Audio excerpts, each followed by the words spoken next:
হঠাৎ দেখা। রেলগাড়ির কামরায় হঠাৎ দেখা। ভাবিনি সম্ভব হবে কোনো দিন।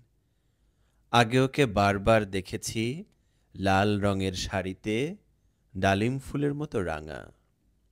আজ পরেছে কালো রেশমের কাপড়, আঁচল তুলেছে মাথায়, দোলন চাপার মতো চিকন গোড় মুখখানি ঘিরে।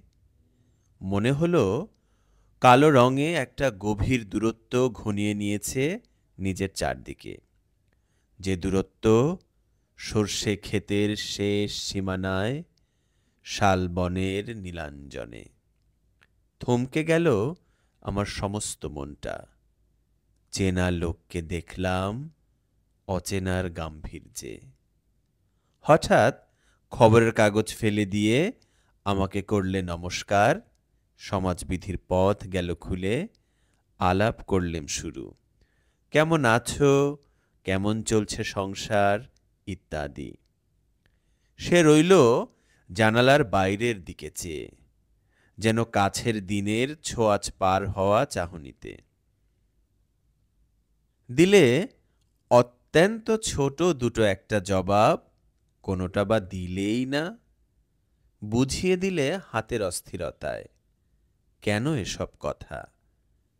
এর চেয়ে অনেক ভালো চুপ করে থাকা। আমি ছিলাম অন্য বেঞ্চিতে, ওর সাথীদের সাথে।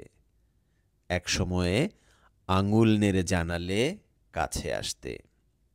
মনে হলো কম সাহস নয়। বসলুম ওর এক বেঞ্চিতে। গাড়ির আওয়াজের আড়ালে বললে মৃদু স্বরে, কিছু মনে করো না, সময় কোথায় সময় নষ্ট করবার?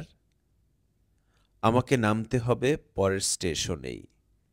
দূরে যাবে তুমি, দেখা হবে না আর কোনো দিনই।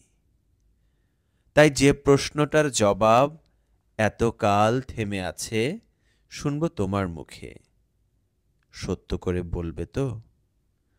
আমি বললেম বলবো। বাইরের আকাশের দিকে তাকিয়েই শুধালো, আমাদের গেছে যে দিন, একেবারেই কি গেছে? কিছুই কি নেই বাকি? একটুকু রইলেম চুপ করে।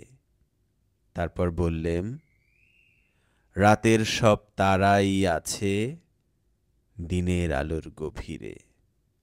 খটকা লাগলো, কি জানি বাড়িয়ে বললাম নাকি।